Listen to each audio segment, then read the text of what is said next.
Ayyun kama wa u'ribat malam tudof wa sodru wasliha domirunin hadaf.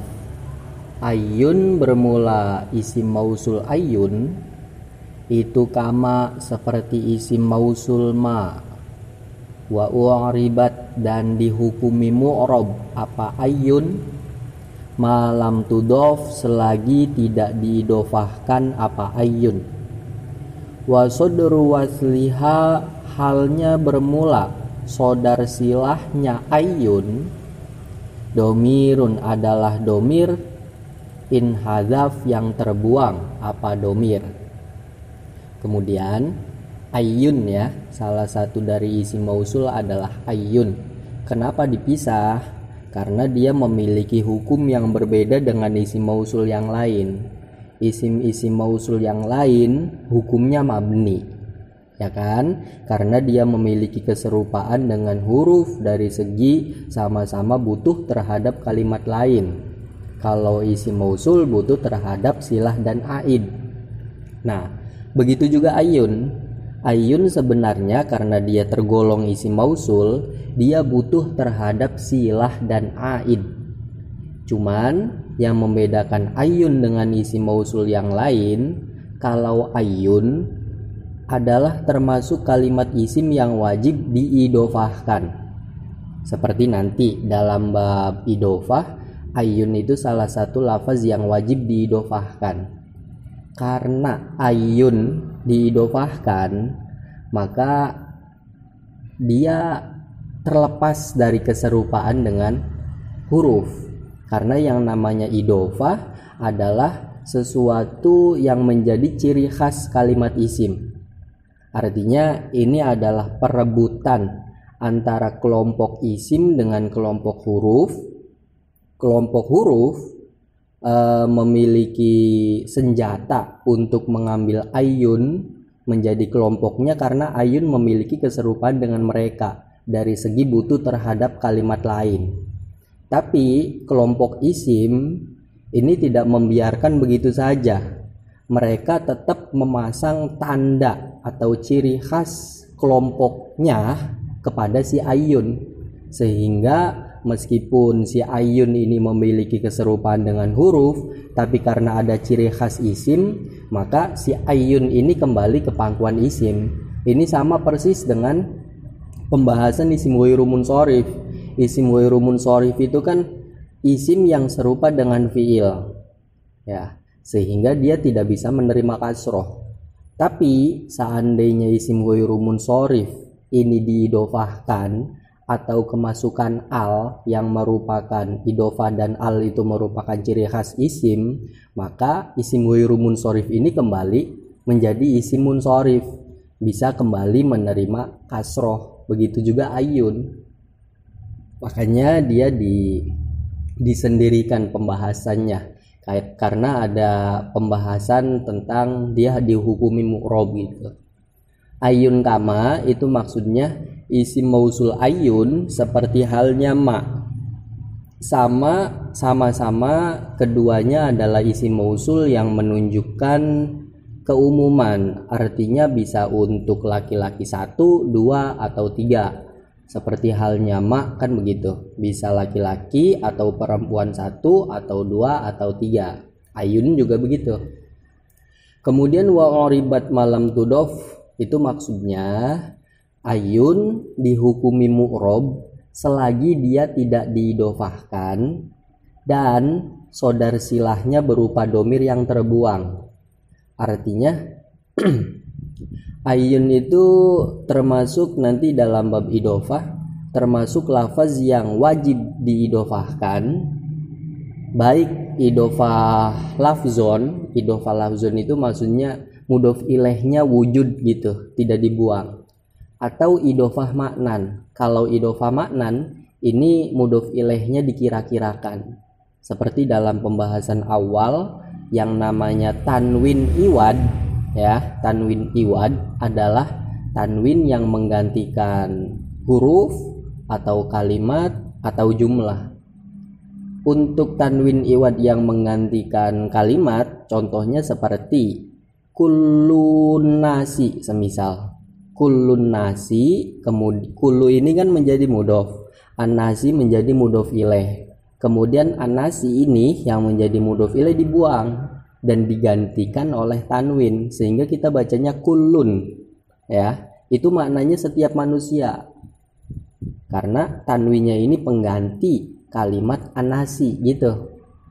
Nah, begitu juga ayun itu bisa idofahnya lafzon, artinya tampak gitu mudhof ilaihnya. Ada kalanya yang tidak tampak mudhof ilaihnya atau dikira-kirakan sehingga nanti ayun diberi tanwin gitu.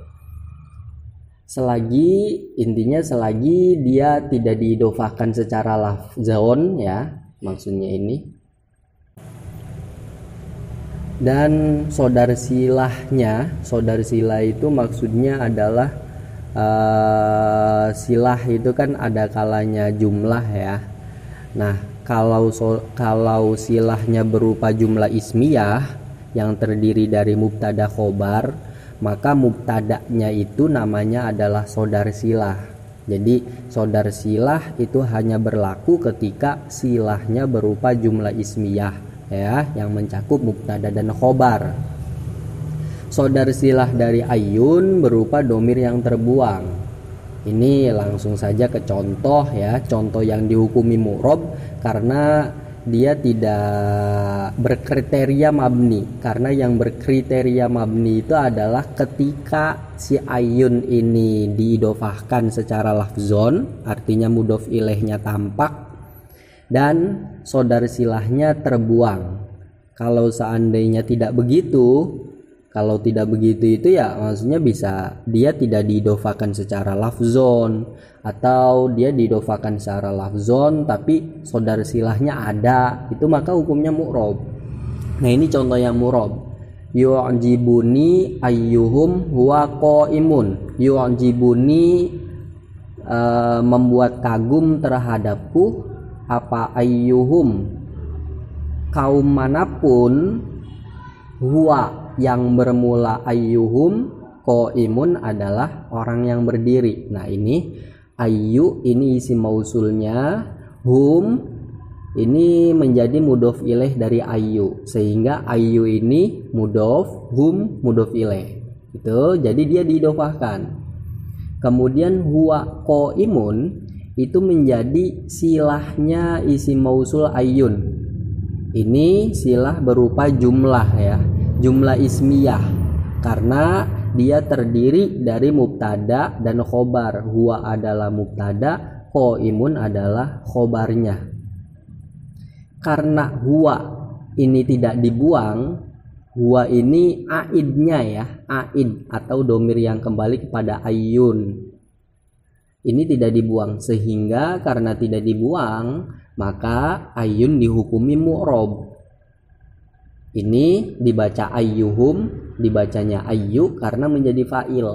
Tapi seandainya menuntut untuk terbaca nasob, ya nanti tanda nasobnya isim mufrad, berarti bacanya tuh contoh yang sebelahnya ra'aitu ayyahum huwa qaimun, ya. Ra'aitu melihat siapa aku, ayyahum terhadap kaum manapun. Karena dia menjadi maf'ul bih, ya, ayyanya menjadi maf'ul bih, maka dia terbaca nasob, tanda nasobnya fathah. Atau dia kemasukan huruf jer, maka dibacanya kasroh, sebab tanda jernya isim mufrad itu kasroh. Contohnya itu marortu bi ayyihim huwa qaimun. Marortu berjalan siapa aku, bi ayyihim bertemu dengan kaum manapun. Ayyunya ini dibaca kasroh sebab kemasukan huruf jer, gitu ya. Ini contohnya sama, artinya kasusnya itu si ayyunnya ini diidofahkan tapi saudar silahnya tidak dibuang gitu, sehingga dia dihukumi mu'rob. Contoh yang pertama ini untuk yang i'robnya rofa, contoh yang kedua yang i'robnya nasob, contoh ketiga yang i'robnya jer. Kalau contoh yang di bawahnya itu contoh ketika ayyun dihukumi mabni, yakni ketika dia diidofahkan secara lafzon dan saudar silahnya dibuang. Yu'jibuni ayyuhum qaimun. Yu'jibuni membuat kagum terhadapku apa ayyuhum kaum manapun. Nah, ayyunya ini adalah isim mausul ya. Qaimun ay huwa qaimun. Huwa yang bermula ayyu itu qaimun orang yang berdiri ya. Ini qaimun adalah bagian dari silah. Silahnya berupa jumlah ismiyah, susunan mubtada dan khobar. Qaimun ini khobar, mubtadanya atau sodar silahnya itu dibuang. Huwanya dibuang. Sehingga si ayu ini dihukumi mabni karena dia didofahkan ya, didofahkan ke hum. Kemudian sodar silahnya atau permulaan silah yang berupa jumlah ismiyah berarti mubtadanya dibuang sehingga dihukumi mabni. Sehingga ketika i'rabnya nasab ya tetap dibacanya ayyu. Contohnya itu ra'aitu ayyuhum qaimun. Tetap dibacanya ayyu, tidak ra'aitu ayyahum, tidak, karena dia mabni dhammah. Kalau seandainya dia mahal i'rab jar ya tetap bacanya dhammah, marortu bi ayyuhum qaimun gitu ya. Jadi ayyun dihukumi mabni apabila dia didofahkan secara lafzon. Secara lafzon itu maksudnya mudhof ilaihnya ada gitu, tampak, tidak digantikan dengan tanwin. Kemudian yang kedua, dia sodar silahnya atau aid yang bagian awalnya dibuang ya, seperti contoh ini. Kemudian waba'duhum a'roba mutlakon. Waba'duhum bermula sebagian ulama itu a'roba menghukumi mu'rob siapa ba'duhum mutlakon secara mutlak. Nah, kalau ini yang terakhir maksudnya adalah pendapat dari sebagian ulama bahwa yang namanya ayun hukumnya mu'rob dalam kondisi apapun, hukumnya dia adalah mu'rob gitu. Kalau pendapat mayoritas ulama kan bahwa ayun dihukumi mu'rob selagi dia tidak didofahkan, sedangkan sodar silahnya dibuang. Selain kondisi itu nanti dia hukumnya mu'rob.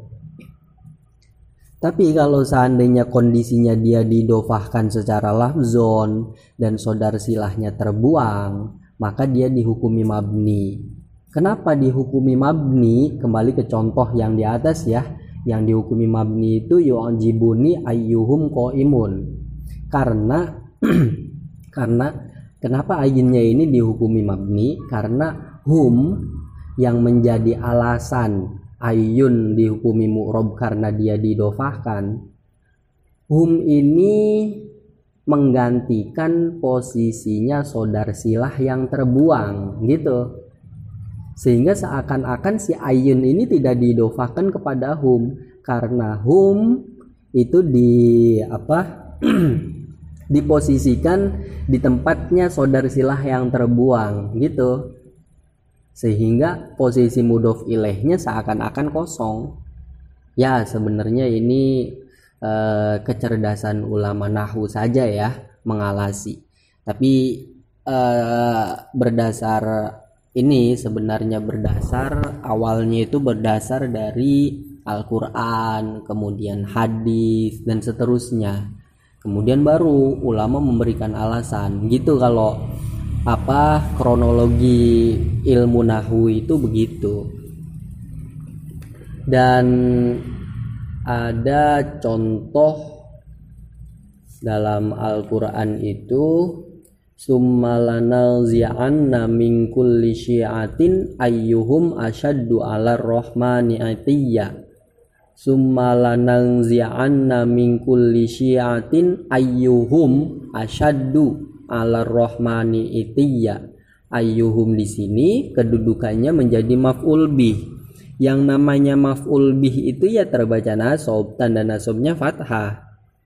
Sehingga kalau seandainya dia dihukumi mu'rob, otomatis bacanya adalah ayyahum. Tapi di sini bacanya ayyuhum. Ayyuhum asyaddu. Nah, ayyunya ini diidofakan secara lafzi ya, itu hum menjadi mudhof ilaih. Kemudian asyaddu ini menjadi bagian silah. Saudara silahnya dibuang. Pengira-ngiraan saudara silah yang dibuang adalah huwa. Ayyahum terhadap kaum manapun, huwa yang bermula ayyuhum itu asyaddu lebih berani gitu. Nah itu ya, saudara silahnya dibuang. Lah ini bukti Al-Quran bahwa yang namanya ayun ketika kondisinya dia diidofahkan dan saudara silahnya terbuang, hukumnya mabni. Lah berdasarkan ayat ini, berdasarkan pembacaan ini, mayoritas ulama nahwu mengatakan ayun pun bisa dihukumi mabni gitu. Kemudian baru diberi alasan, oh kenapa dihukumi mabni? Karena seakan-akan ayun itu tidak diidofahkan. Kan alasan yang mengatakan ayun dihukumi mu'rob kan awalnya karena dia diidofahkan gitu. Jadi tarik menarik ini proses awalnya si ayun itu isim mausul, hukum asal karena serupa dengan huruf dia dihukumi mabni gitu, mabni, sehingga hukumnya ayun adalah mabni. Tapi karena untuk ayun ini diidofahkan maka dia kembali mu'rob gitu. Nah karena saudara silahnya dibuang dan mudhof ilaihnya itu diposisikan di posisi saudara silah, sehingga si ayun ini seakan-akan tidak diidofahkan, dan ini yang membuat dia kembali mabni gitu. Tarik menarik alasan, prosesnya lumayan panjang.